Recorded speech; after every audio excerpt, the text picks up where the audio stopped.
madaxda maamulada koonfur galbeed iyo galmudug ayaa la filayaa inay farmaajo la kulmaan isla markaana gurigiisa ay ugu tagaan waxaa la sheegay filla Soomaaliya in ay dadaal xoog leh ku bixinayso sidii aysan u wada kulmi lahayn farmaajo madaxda maamulada koonfur galbeed iyo galmudug tan oo haddii ay dhacdo ay dad badan aaminsan yihiin inay tahay dharbaaxo weyn oo ku dhacday filla Soomaaliya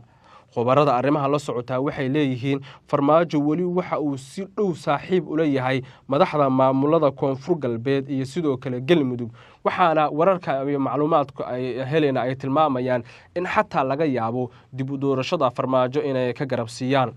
khilaaf xoog leh ayaa la soo warinayaa inuu hareeyay xisbiga uu hogaamiyo madaxweyne xasan sheekh maxamuud kaasi oo la sheegay in uu xisbigan uu markaasi salka ku hayo arrimo waaweyn oo dhinacyadu ay isku maandhaafeen dadka arrimaha la socdaahi waxay leeyihiin waa dharbaaxo culus oo ku dhacday cabdiqaadir firdhiye iyo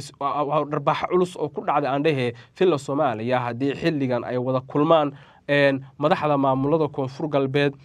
iyo galmudug iyo madaxweyne farmaajo waana waxa kaliya oo xilligan ay filla Soomaaliya ka dagaalamayso maamul goboleedyada xilliga marka la joogo doorashooyinka ay soo dhawaadaan dabcan xudxudasho ayay waxay la sameeyaan madaxda u tartamaysa xilka madaxweynaha hadda waxaa la leeyahay waxa ugu weyn ee hadda muqdisho ka jira waa arrinta doorashada iyo khilaafkooda oo la isku mari la'yahay waxaana saacadda ka dambaysa la arkaya ayaa la leeyahay isku dhacyo laga cabsi qaba dhanka ciidamada ah in dhinacyadu ay isdaraan oo dhaqdhaqaaqyo ciidan ayaaba si weyn looga dareemaya xataa magaalada muqdisho loolanka siyaasiga ah ee u dhaxeeya madaxda dowladda federaalka Soomaaliya dowlad goboleedyada iyo xubnaha mucaaradka ayaa hadda wuxuu gaaray meeshii ugu sareysay sababtaan sida idin leeyahayna xil walba oo doorasho ay soo dhawaato waxaa la arkaa xudxudasho yacni waxaa la arkaa saameyn toban iyo mid dadbanba inay maamul goboleedyadu ay ku yeeshaan xubnaha ay markaasi rabaan inay soo saaraan haddii farmaajo hadda uu helo xildhibaanada ka imaanaya koonfur galbeed oo uu helo xildhibaanada ka imaanaya galmudug dabcan farmaajo banaankiisa ayuu ku dhacay doorashada soo socotana isaga madaxweyne ka laakiin xasan sheekh maxamuud iyo tiimkiisu damujadiid way og yihiin maanka ayayna ku hayaan waxa ka soo socda koonfur galbeed waana tan keentay in xalay la wada kulmo isla markaana laga wada hadlo sidii loo yareyn lahaa culeysyada dhinacyada kale ka imaanaya ee ku aadan xaaladaha halkaasi ka jira cabdiqaadir firdhiye isaga laftirkiisu wuxuu ka mid yahay xubnaha xisbiga madaxweyne xasan sheekh maxamuud ee xisbiga cadaaladda iyo wadajirka waxaana sidaas si lamida la soo warinayaa inay jiri karaan aragtiyo kale oo la xiriira ismarwaaga dhanka doorashada oo la filan karo in ay bannaanka timaado qodobadeena kale ayaanu markana eegaynaaye waxaan fiirinayaa dhinacaas iyo magaalada Ceergaabo wararka Ceergaabo laga helay waxay tilmaamayaan in dhowrkii saac la soo dhaafay si weyn loo dareemay dhaqdhaqaaqyo ciidan oo ciidanka Soomaaliland ka imaanaya xogta la helay waxay tilmaamaysaa in 48 saac la soo dhaafay si weyn loo dareemay in ciidanka maamulka Soomaaliland ay doonayaan inay isku ballaariyaan deegaano hor loo hoos yimaado Ceergaabo saraakiil sarsare oo ka tirsan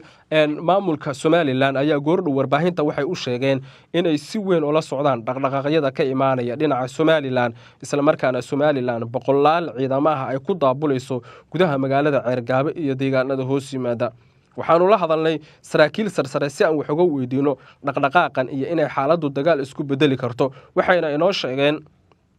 inay la yaaban yihiin dhaqdhaqaaqan oo aan hore loo arkin maamulka waqooyi barina xilligan wuxuu ku mashquulsan yahay arrimo la xiriira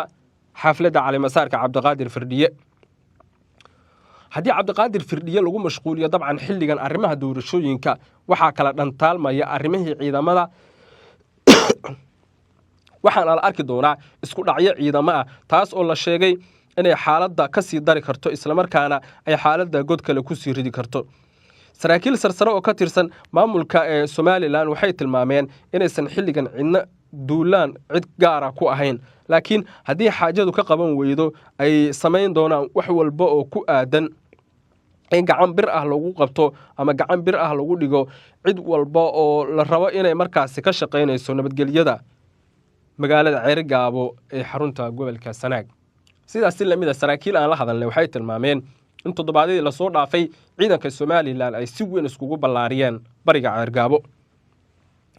waxaa tan loo arkaa inay tahay dhaqamadii ugu dambeeyay iyo weerar la filayo in lagu qaado Ceergaabo cabdiraxmaan cirre ayaa toddobaadkii lasoo dhaafay mar uu la kulmeeyey taliyaha milatariga Somaliland wuxuu tilmaamay inay qaadayaan tallaabooyin dheeraad ah oo ay kula dagaalamayaan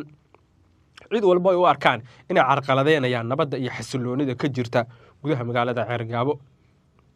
milatariga Somaliland oo wata gaadiidka dagaalka ayaa gaaf wareegaya gudaha magaalada Ceergaabo iyagoo doonaya inay ka difaacaan haddii duulaan lagu soo qaado magaalada, taas oo loo arkay in Somaliland ay iskaga tirayso ceebihii ka raacay magaalada Laascaanood iyo deegaanada hoos yimaada. gudaha saaxiibayaal wararkeena waa intaa.